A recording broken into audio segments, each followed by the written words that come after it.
feet. Forward. Get on. 2 feet. Beyond. Forward. So to speak.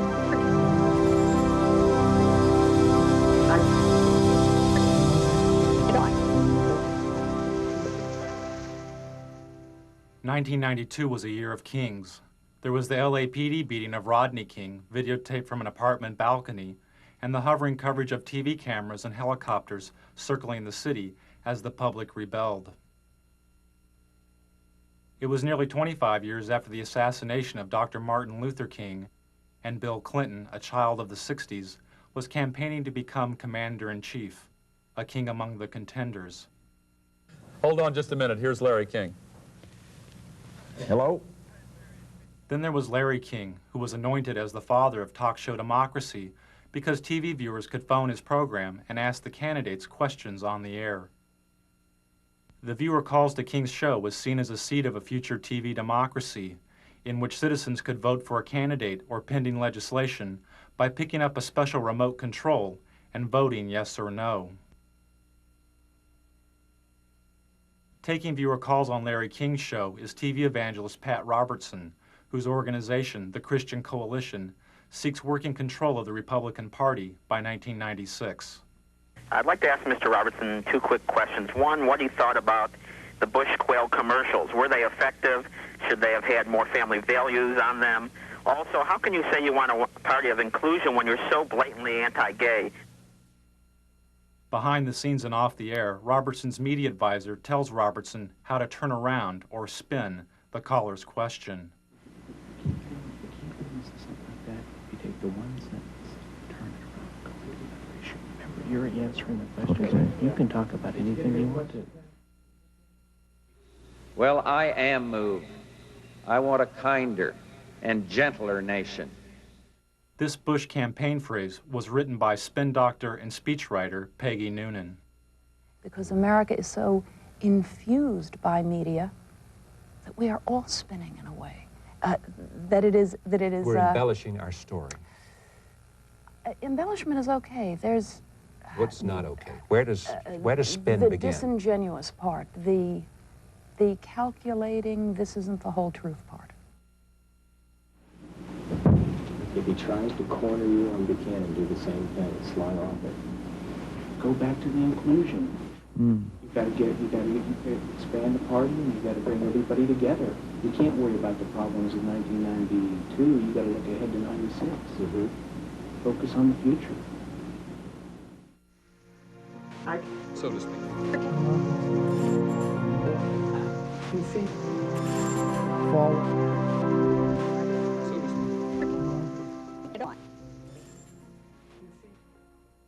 Anyone with a home satellite TV system, like the ones you see in bars or in people's yards, could have picked up Robertson and his spin doctor chatting off air. Dish owners are able to receive 2 types of TV. One is the regular TV programming you normally see on cable or the broadcast networks. Is that Helmstead still the next one? The other type of TV is the satellite feed, in this case the feed of George Bush and Larry King chatting during a commercial break. Kind of weird being seen around the world. Technology. It's amazing. I think Saddam Hussein is watching this very much.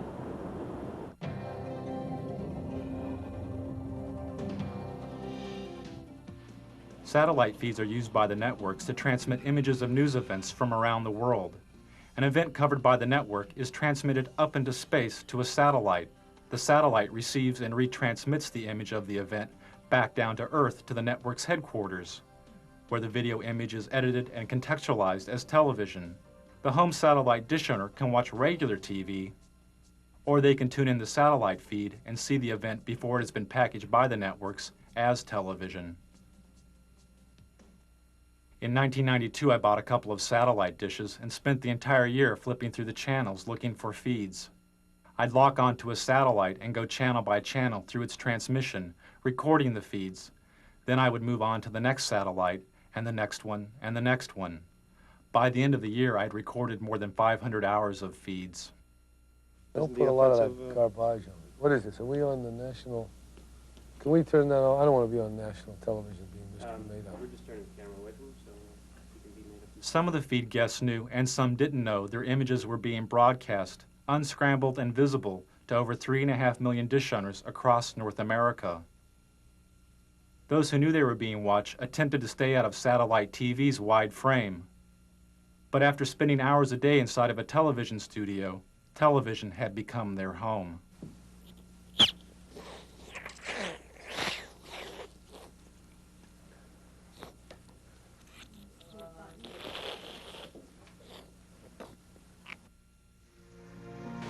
So to speak. PC. Forward. So to speak. PC. 1991 and 92 had been years of political extremes for George Bush. After the Gulf War in 1991, he had the highest approval rating of any president in modern history. But as the U.S. economy fell, so did Bush's ratings and his health. He and the First Lady Barbara Bush developed a thyroid condition known as Graves' disease. As Bush's ratings fell further, he decided to appear on Larry King's show.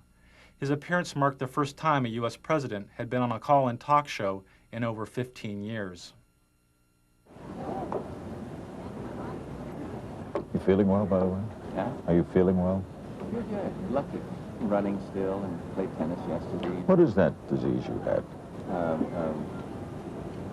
Crohn's, no, not Crohn's, just thyroid. I don't know what it's done. What are they? They drug treat it, right? Take a drug every single morning, little blue thing, Synthroid or something. And it wasn't hard. It's what the thyroid does to make your heart fibrillate. But it's been very good. I took Halcyon for a long time after my heart surgery. Are you often at it? I don't know that it's bad like it. It's the best sleeping pill in the world, but not daily. No, oh no. Okay. Now it's gotten such a bad rap. Halcyon had gotten such a bad rap that its product license in Britain was provisionally withdrawn. Some users of the drug complained of amnesia, anxiety, delusions, and hostility. When Bush started the election year, he was taking a sedative during a visit to Japan when he fainted and threw up on the Japanese Prime Minister. For Bush, the image of the event could have been devastating. News stories of Jimmy Carter's fainting created a symbol of a failed president. It haunted Carter throughout his campaign and helped Ronald Reagan reach the White House. The first minute of Bush's fainting episode and the reaction of the frightened dinner guest was not released by the networks and is not seen here. Only this footage after the initial fainting was made public. Newsweek magazine published a story about the event with photographs from the censored Bush fainting episode, but the photographs obscured the view of the president's face. All traces of Bush's nauseating performance would be cleaned up by the White House television crew.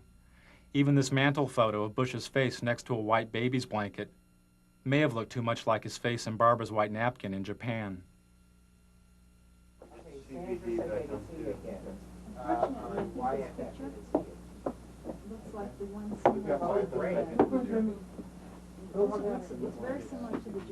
You want to take one of Anna? You got it.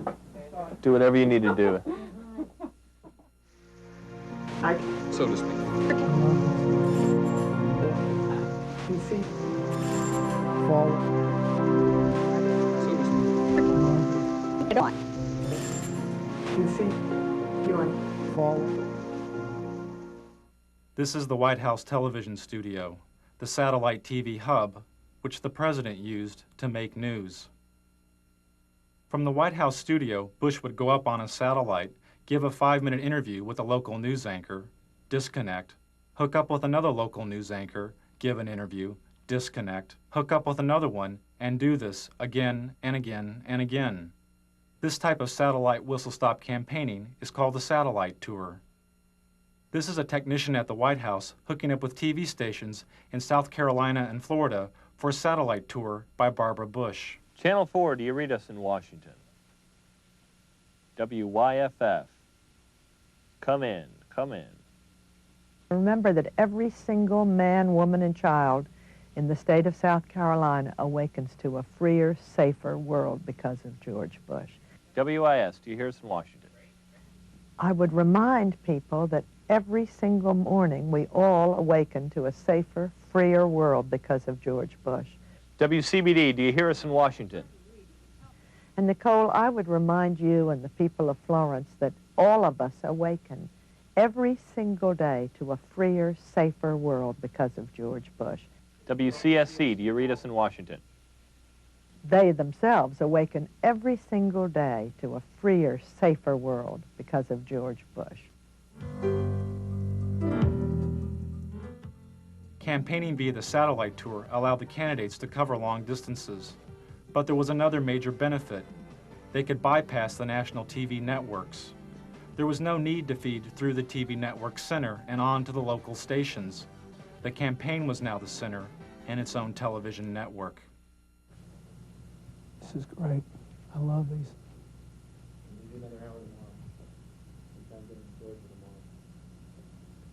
Can we do any more? We do some Maryland. We do those two Maryland. I'm going to do some more in Florida and Texas. Have we done all of Colorado today? Yeah, we got one more Today.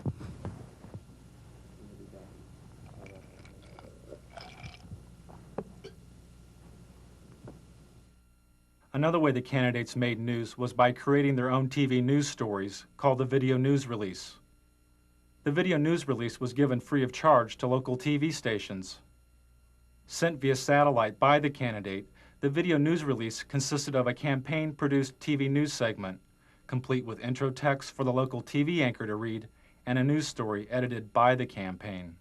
I feel I have the experience and leadership to take America in new directions.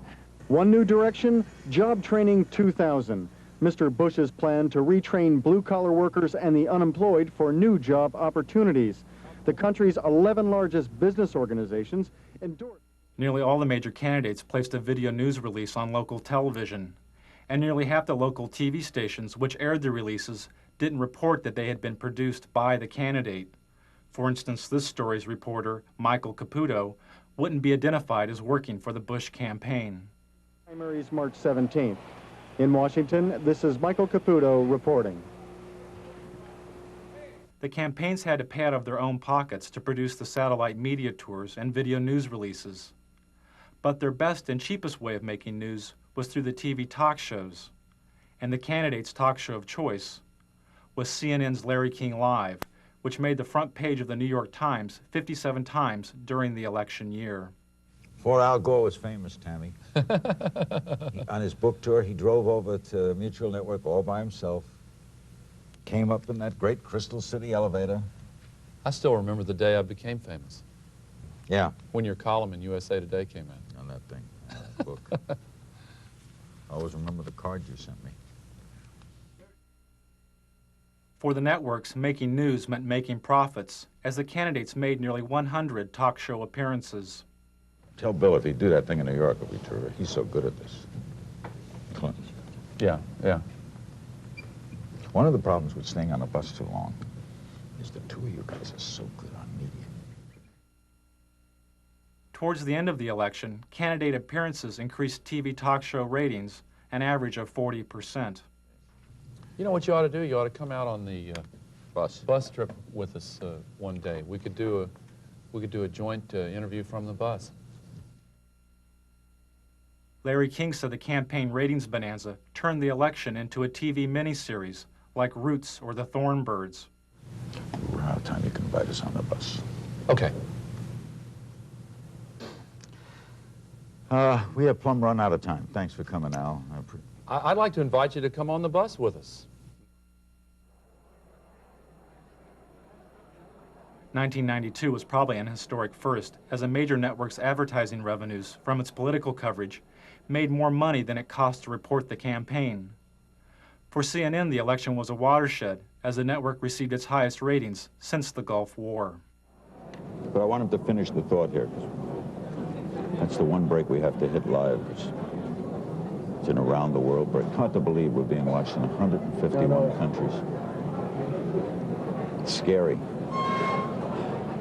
I'm in Israel. I'm at the Wailing Wall. True story. Israel. Never been there before. There with my brother. I'm Jewish. It's my culture. Stand there as an old rabbi, davening. He's praying. Old, a religious Jewish man. He looks up at me and he says, "What's with Perot?" I swear to God, what's with Perot? In Israel. I love it. It's crazy. Ted Turner changed the world. He's a big fan of yours. Is he? He would serve you against it. You know what I mean? I'm really surprised. He's ready. What's he got left in life to gain? After you're elected, think about it. No dope. That's for sure. Great guy to work for, too.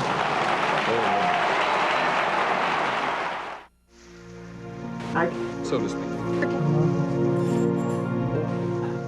Feet. Forward. So to speak. Get on. 2 feet. Forward. So to speak.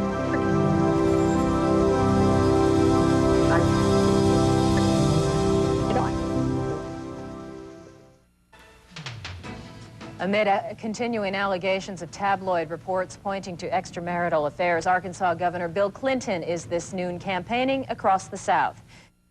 Hello, Mike. Everybody in America who's had problems in their marriage, who either wound up divorced or who got back together, votes for me. I'm a shoo-in. Can you hear me? I figure if everybody in Maryland who's ever had trouble in their marriage and they're still together, or who's ever been divorced, votes for me, I'm a shoo-in. Hello? And you know, if every American couple who's either been divorced or had problems and stayed married votes for me, I'm a shoo-in for re-election. I think the American people are smarter than the pundits. Before Clinton was shooed into office, he had to compete against a host of other Democratic candidates. The media focused on 4 of these candidates, but Larry Agron was a 5th candidate the press did not report on. There's no makeup here? During the 1992 U.S. Conference of Mayors, the New York Times reported that, quote, dozens of mayors seem to agree on one thing. The single candidate who truly understands urban needs is Larry Agron, unquote. They promised to bring this stuff over. None of the networks mentioned Agron's presence at the convention. How about if I run over that Super Saver? One of Agron's staff had to run over to the Super Saver and buy some makeup because the network had broken its promise to provide it. This was typical of the media's treatment of Agron. When he appeared at this Democratic candidates forum, this Associated Press photo simply cropped Agron out of the frame. During the New Hampshire primary, the TV news reported the polling numbers of the top 5 Democratic candidates: Brown, Clinton, Harkin, Kerry, and Tsongas. When Agron moved into a 3-way tie with Harkin and Brown with 2% of the vote, most of the TV news didn't mention Agron. The day Bill Clinton captured what may have been the most valuable airtime of the entire election, as he spoke to 50 million viewers about his alleged affair, was the same day that a poll showed Agron's support at 4%. He had passed Brown and was the 5th leading candidate. When ABC's Sunday Evening News reported this poll, they simply deleted Agron entirely by not reporting his candidacy. During the New Hampshire primary, Agron's only live commercial TV appearance was through this satellite feed to ABC's Nightline. But the Nightline program wasn't directly about the election. When Agron complained to news executives about his lack of coverage, he was told he had not earned the right to media exposure because he had not received enough media exposure. And on stage, the 5 major contenders for the Democratic presidential nomination. Although Agron was on the ballot in nearly half the country, he was barred from most televised debates, including this one sponsored by the League of Women Voters. He couldn't meet one of the League's main criteria, which was, quote, recognition by the national media as a candidate meriting media attention, unquote. Good evening and welcome to the Democratic presidential candidates debate on urban America. Agron wanted to debate on urban America, calling for a 50% cut in defense spending and the reinvestment of some of that money into America's decaying cities. We are going to be coming to you, live from Lehman College, and you'll hear a bit of a disturbance in the background, but we'll go on with that in any case. The disturbance is Larry Agron, asking to be included in the debate so that he can explain his plans for defense cuts and urban revitalization. Bronx Borough President Ferdinand Ferrer, and Mr. President, I suggest you wait for just a moment till the man is quieted or chooses to quiet down. All right, Agron was quickly arrested. His court date fell on the first day of the Democratic National Convention. During this campaign, but very little said about the problems facing America's cities. Tonight, we'll change all that. Without media exposure and the debates, Agron couldn't quickly receive federal campaign funds, and his candidacy lost momentum. You look all right on camera. What's that? You look all right. There's no hot spots. So. Really? Okay. Well, you I got a mustache that shows through here. Okay, Why don't you go get some stuff, Mike? I am going to go. Oh, yeah. There we go. Campaign funds. The Democratic Party refused to include Agron in the debates or speak to the networks on his behalf. Agron talked about his exclusion, saying, "I've challenged my own party for its continuing complicity in Cold War thinking, Cold War rhetoric, and Cold War budgets." To restore order right now, there are 3,000 National Guardsmen on duty in the city of Los Angeles. Another 2,200 stand ready to provide immediate support. So to speak. You see, forward.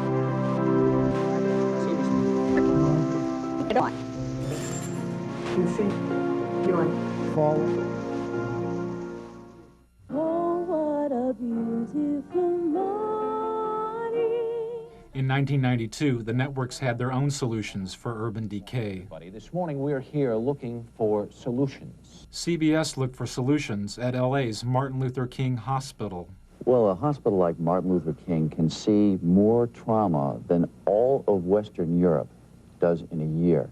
In fact, there's so much trauma there that the U.S. Army sends its combat surgeons there so they get a sense of what these very severe wounds were like. In fact, when I was in the Gulf War, a number of the senior combat surgeons had trained right here at Martin Luther King Hospital. Dr. Bob, thanks. Before he went on air, part of Dr. Bob's diagnosis was cut out because it was too obtuse. Yeah, sort of what's your impression? Because my impression is, you know, places like South Central LA, around the country, look more and more like real third world countries, or third world countries without the hope. That is, they had no medical care, they had no real economy, and yet in a third world country, it's developing. There's some onward development. There's some vision for the future. Well, your impressions of the medical care are you talking about? I think that gets too obtuse.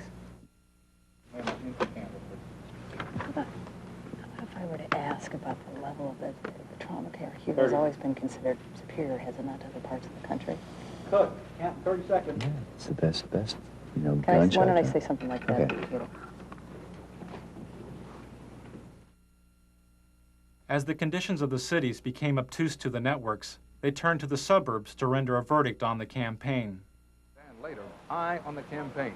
You will see and hear some of the suburban voters who may very well decide this election.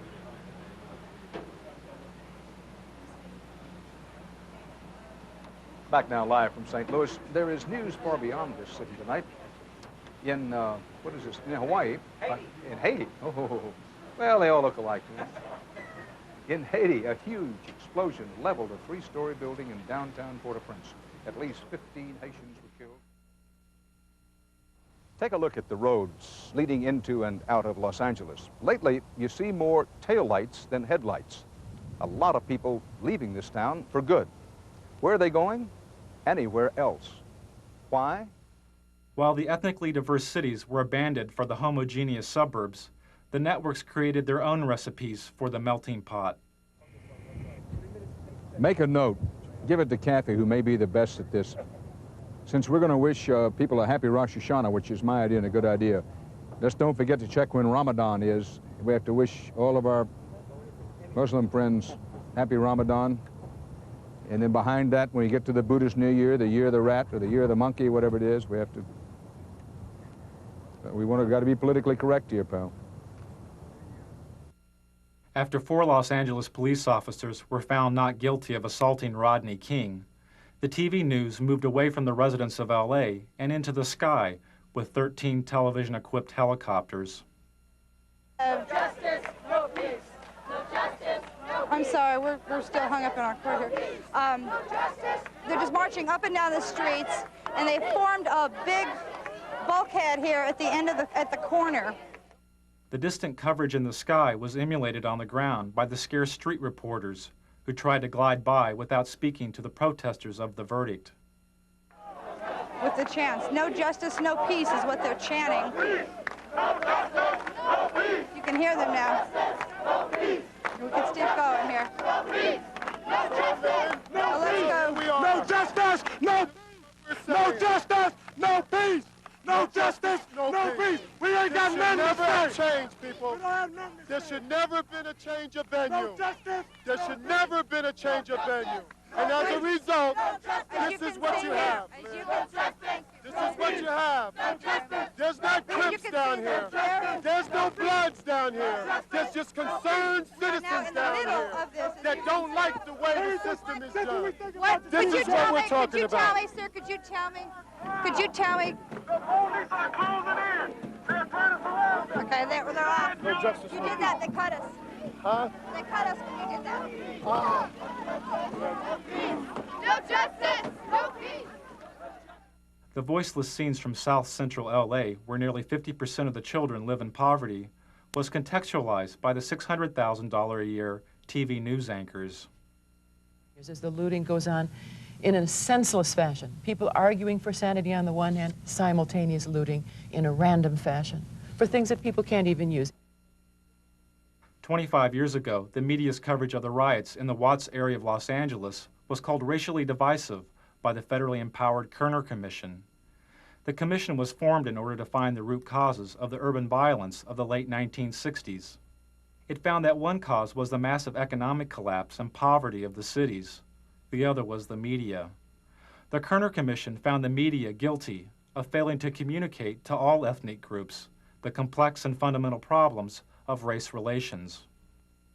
This LA news anchor made these comments moments before reporting the verdict in the second LAPD beating trial of Rodney King. Okay, I'm standing by, ladies and gentlemen. We don't have shit to say. We don't have anything to do, but by God, the management of this company deems it necessary that I come on the air in the morning and shock the shit out of all of you. In just half an hour from now, the jury in the federal Rodney King beating trial will be back in session.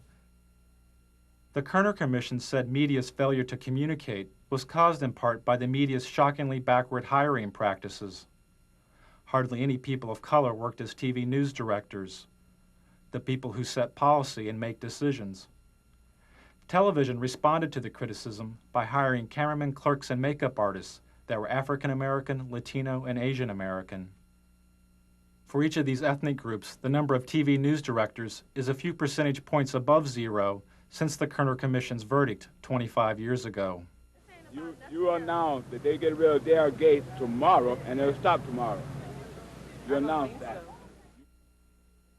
As the networks covered over the voices from LA, the candidates told the story of their own. I felt anger. I felt pain. I thought, how can I explain this to my grandchildren? His was very effective. Yeah. What? Bruce's story was great. No, and also when he talked about talking to Barbara and your kids about How to explain this to my grandchildren was great. And given the fact that this is a presidential election year, it's also a challenge to the man who would challenge the president for the country's leadership. But if you can really tell one good story about you.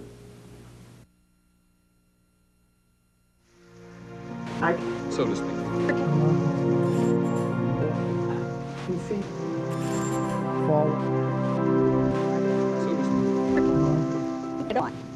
Of course, everyone knows the old rhyme. In 1492, Columbus sailed the ocean blue. We know his voyage took him to the New World, and his arrival changed the world forever. But beyond that, much about Columbus remains the subject of some dispute. During the celebration of the 500th anniversary of Columbus's discovery of the Americas, the only satellite feed I found with a Native American guest was this feed to a local morning talk show. The guest is a historian and a member of the Cherokee Nation. As you said he presided over death of 250,000 people. No, that wasn't at his own hand. That was others who followed him and disease and that sort of thing. No, that he couldn't control. no, I'm talking about like his first 2 years here, 250,000. It's pretty well documented. He took his interpreters, he took his guides as slaves. He chopped off the hands of anyone over 14, any male over 14 who couldn't bring him gold. He took women as sex slaves for his men. Dr. Mattei, I want to thank you very much for coming by. Thanks for spending some time with us this morning on the Good Morning Show. You're welcome. That was brief. Okay. Hopefully painless, sir. The painful lessons of Columbus's past were never mentioned as the networks debated his legacy. Interesting debate. I'm not sure we settled it this morning, but we appreciate trying. That's true. Thank you both. Thank you. And we'll be back with more of our special edition of Today on Governor's Island right after this.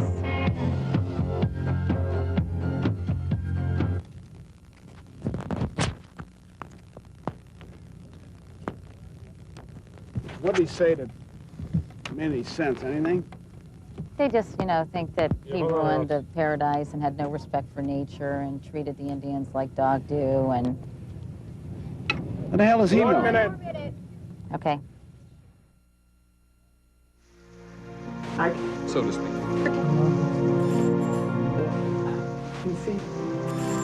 Forward. So to speak. Forward. I think I'm pregnant. The woman on the screen is Murphy Brown, a fictional TV sitcom character. Doesn't help matters when primetime TV has Murphy Brown. He is talking about you. Epitomizes today's intelligent, highly paid... Vice President Dan Quayle blamed the LA riots on its citizens' lack of family values, instilled in part by the Murphy Brown TV character. He said it was not economic poverty, but rather a poverty of values promoted by the Brown character, which caused the burning of LA. Highly paid professional woman, mocking the importance of fathers by bearing a child alone and calling it just another lifestyle choice. Politicizing sexuality was not new to Washington. I'm an executive producer. I'll just executive produce this baby. Sexual politics helped Ronald Reagan reach the White House and gave birth to the new religious right.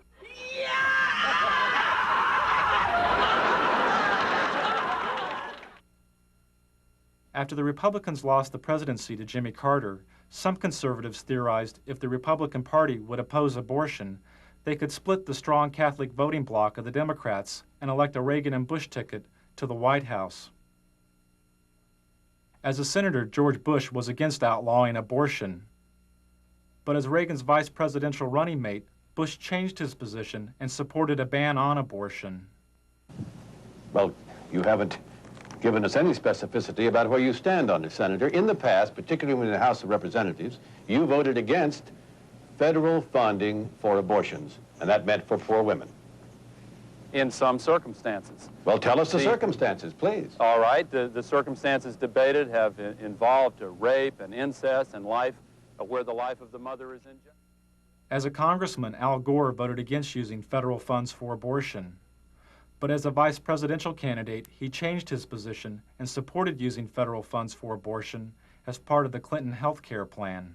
That's what freedom is all about. That's what tolerance is all about. That's what our country stands for. Well, I'm still confused. I'll try one more time. When you voted against federal funding for abortions, except under the three circumstances you outlined, had your vote carried the day, you would have imposed your belief on poor women in this country.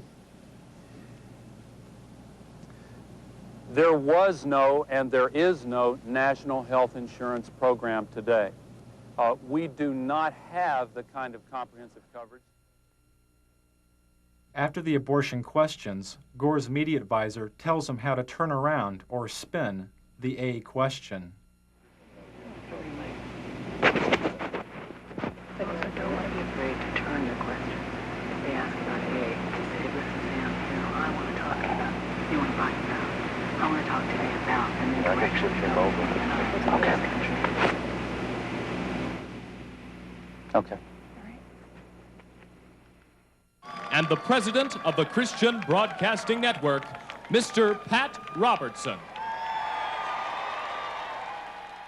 The 1992 Republican National Platform called for a complete ban on abortion, Nearly 30% of the platform committee was controlled by the Christian Coalition and its president, Pat Robertson.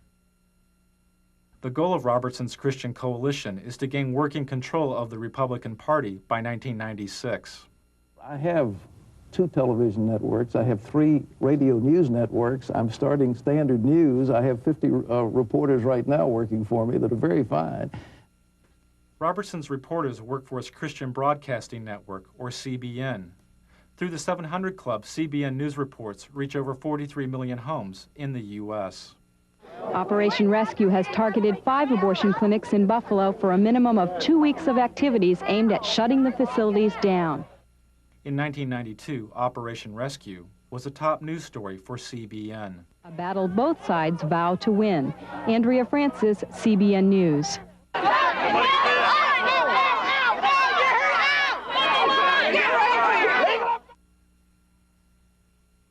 On the first day of the Republican National Convention, Operation Rescue broke through this line of clinic defenders and blockaded an abortion clinic near the convention site.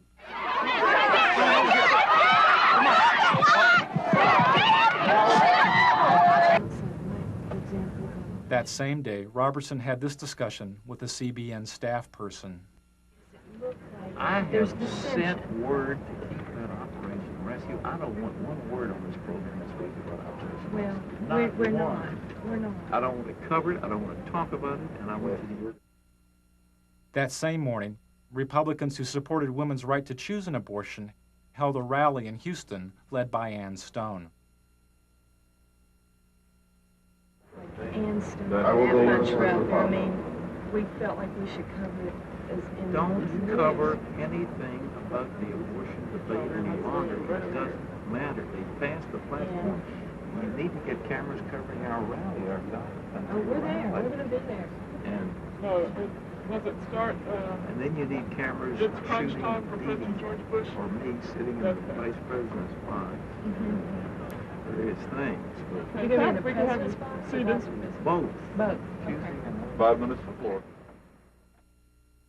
But I believe in objective news. I believe in balanced news. I don't want to slant the news. I just want to tell it like it is.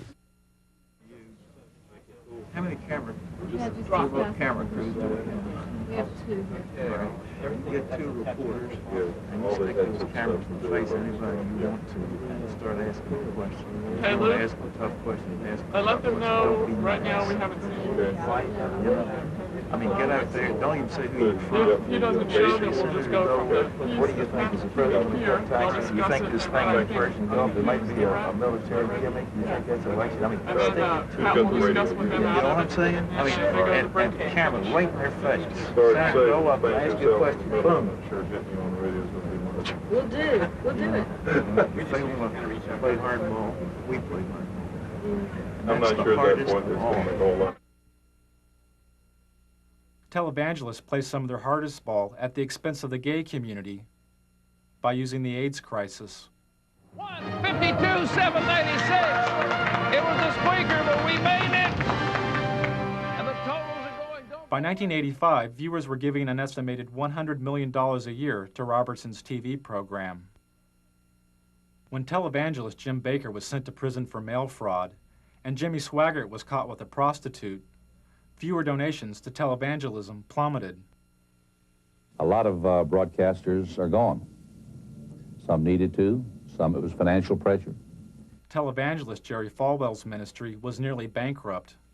Then he sent out a fundraising letter which claimed AIDS-infected homosexuals were purposefully infecting citizens by knowingly giving their AIDS-infected blood to blood banks. In the fundraising letter, Falwell said, quote, "They know they are going to die, and they are going to take as many people with them as they can," unquote. His ministry was revived.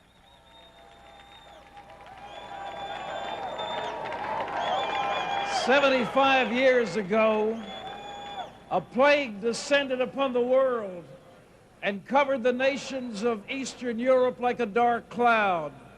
But ladies and gentlemen, a more benign but equally insidious plague has fastened itself upon the families of America. At the Republican National Convention, Robertson characterized communism and government bureaucracies as plagues, a thinly veiled reference to the AIDS crisis. Robertson supports the theory that gays have conspired with other supposedly subversive agents in order to undermine the nation. Ladies and gentlemen, the carrier of this plague is the Democrat Party. That Republican convention was one of the most hateful things. I'm a Republican, but I'll tell you what, Pat Robertson personally was one of the reasons why I voted against George Bush. Okay, now, Pat, he's saying you would not let a pro-choice person chair your party, or you would try to stop it. He just contradicted what I just said. I'm sitting here in this chair telling you something different, and he said I won't do. How does he know what I'll do?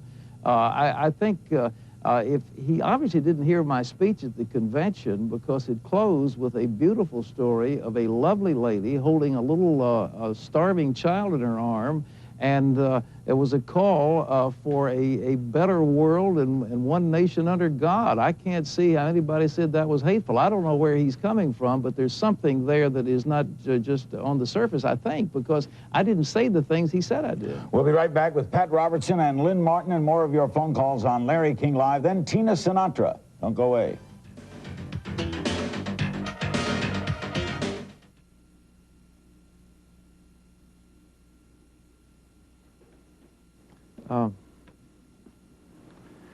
That guy was on.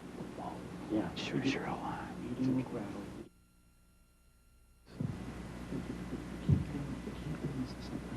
You take the one sentence, turn it around, go into another issue. Remember, you're answering the questions. Okay. You can talk about anything you want to. Yeah. What's that? Did you get a good question? No. This last one is. The last one, I didn't get I it. said, who in the heck is screening these calls? I've had one person call him a bigot. I've had another person call him a zealot. Let's get some balance out there. Well, the last one. It's too late. The last one's okay, but the first three were all homosexual. I know. I've had this before. You can answer the question any way you choose to. I hear you. All right? Remember, so take it where you want it to go. Take it where you want it to go. I don't like the producer of this segment. Well, they were trying to set me up. That's what they told me. And that's what the Harris people told me. Did they accomplish it, or have I come back all right? No, I think you're fine. I think that I'm just very upset. Yeah. That they were trying to Well. it hasn't come across on your face as being angry. Oh, no, I'm not angry. Who's angry? You look good. Well, it's angry. They will be. I think they'll be out of here in about another. I hear you. You're right. So to speak. PC. Fall. So to speak. Get on. PC. You on? Fall. According to research and polls on the 1992 election, the information source which Americans valued more than TV news and TV talk shows was the presidential debates. And this would mean that there would be 4 televised presidential debates, more than ever held in any presidential election. And if Governor Clinton is serious about debating, he will accept this challenge, and he will instruct his campaign officials to meet promptly with my campaign officials to work out the details directly between the parties. Let's get it on. Bill, baby, let's do it. Get it on, as we say. Let's get up there and get it on, side by side. Sunday night, Mr. Bush is going to go on Larry King Live. So what I think is, Larry King ought to have us both on there and let the American people call their questions in. That's what we ought to do. Then we get the best of both worlds, one moderator and millions of questioners. I think it would really be a great thing. So I've asked our people to contact Larry King and see if we can arrange it. I'm ready to go. Let's get it on. Hi, Tom, can you hear me? Yeah. They've just confirmed both sides. They're meeting at 8 o'clock tonight. Okay. I think it's at Mickey's office. Malik, Teeter, Darman will attend for the president, and they have turned down Larry King, so I've rewritten my live lead. After Bush turned down Larry King's show as the site of the first presidential debate, the debate over who would be moderator of the debates continued, as seen in these satellite feeds recorded over a 10-day period. Al looks great. You saw where he proposed you as the moderator of the debates. Who? What didn't we? I think we did. Yeah. When Hope so. well, when he was going, when the president was going to be on I'd the be show. happy to be at it.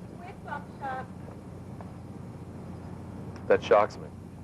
I think they'd. I think I'd be a fair moderator. You'd get a very fair. Yep, I do too. I'm the fairest person, I think. I'll let you know.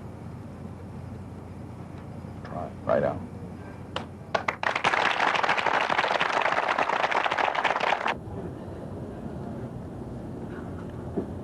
You're doing great. I will tell you. I'll be the first to tell you. Did they pick the journalists today for St. Louis? Mm-hmm. Did they pick the reporters? Not yet. Mm-hmm. Okay. Thanks. And I still think, you know, there's a lot of merit to that. Who's on Sunday night? Do we know yet? No, the moderator. I don't think so. We know yet. No, it hadn't been chosen. But you have input. They have input. Pro has input. That's correct. Well, right up my alley. That stuff's right up my alley. No one would get it in the edge. What's that? To be fair.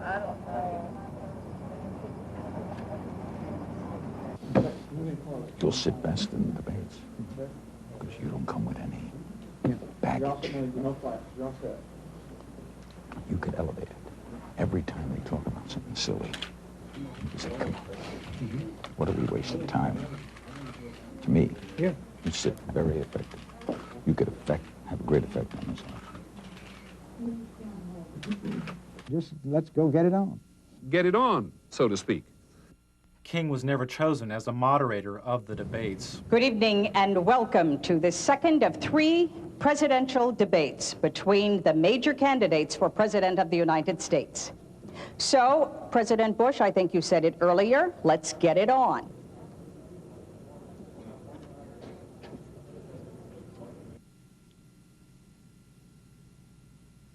Good morning. The latest presidential polls show President Bush is closing in on Bill Clinton in the final week before the election. One poll shows the 2 candidates are almost even. A CNN USA Today poll shows Clinton and Bush virtually deadlocked.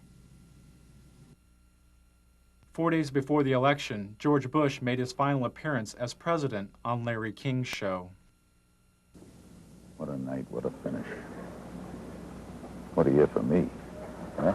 A year for me has been unbelievable. Changed the world.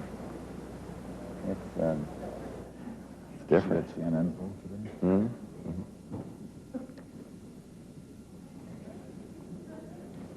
Unbelievable. Strangest year in the history of man. I hear you, Tom. Tell me about it. What? Tell me about it. Hold on. God, I got a darn cold. Got a cold? Fever. Some of my brothers in the drug business. All the ones. Slight cold.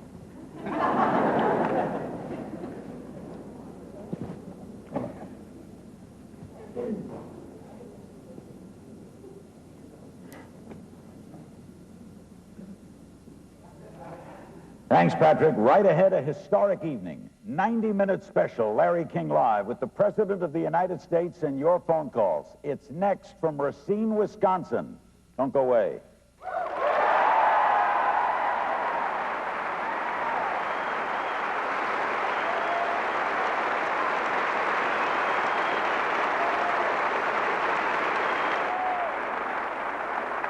My brother's in the pharmaceutical business. He says there's a new pill coming from Israel, better than Halcyon. You mean for sleeping or because great?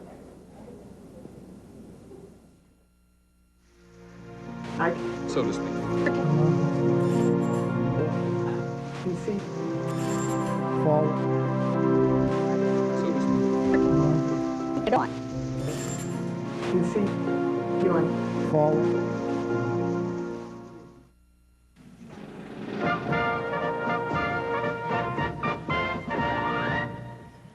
We're back. It's now shortly after 9 o'clock in the east. Polls are still open in the west, of course, in the mountain time zone as well. There's a winner in the Rocky Mountain states, Colorado, 8 electoral votes. Perot was a big factor, taking away... 3 years after Bush's defeat, the Christian Coalition tripled its active membership to 1.5 million members. Clinton's taken New Mexico, according to them. Its annual budget has more than doubled, and the coalition holds virtual veto power over the Republican nominee for president in 1996. Rhode Island. Delaware. Mr. Roberts, would you like to reorganize the Republican Party around the Christian tenets that you hold so dear? I would like to see a winning coalition like Ronald Reagan had. I think we've got to get economic conservatives together with social conservatives and some who are foreign policy advocates of the foreign policy initiatives that we've seen very successfully over the last 10 or 12 years, and to put together that coalition. And I think that the last thing we need is recrimination and finger pointing and that sort of thing. It's good. The Republican Party will probably have a splendid opportunity if we have some economic collapse in the next 2 or 3 years to come back strong in '96. Pat Robertson, thank you very much. Thanks. Frank Gembel? Tom, that's the closest we've seen to the start of what might be a round of finger pointing. How much of it do you think we are going to see? Well, I think that the Pat Robertson movement, and he's not the only one who's involved in it, is very important and to some Republicans a little terrifying right now because they're very well organized. He says we're very important and very well organized in county by county. Yes, the new religious right. They'll organize out of sight of the conventional machinery and then go out and win.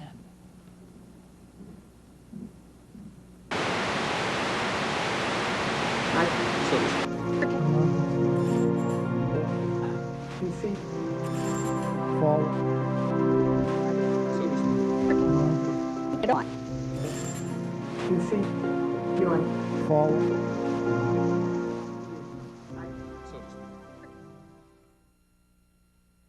It was reported after the election that the Clinton White House uses the Department of Defense to intercept satellite TV feeds on a regular basis. This monitoring practice started during the 1992 election, as Al Gore's wife, Tipper, found out during the campaign. Everyone's watching on Little Rock. Okay. They're watching these satellite feeds? Oh, yeah, we can, you know, that we pull it, whenever any of you all do a satellite tour, they pull it down on Little Rock on all the monitors and the whole headquarters. Just the actual interviews, not this part.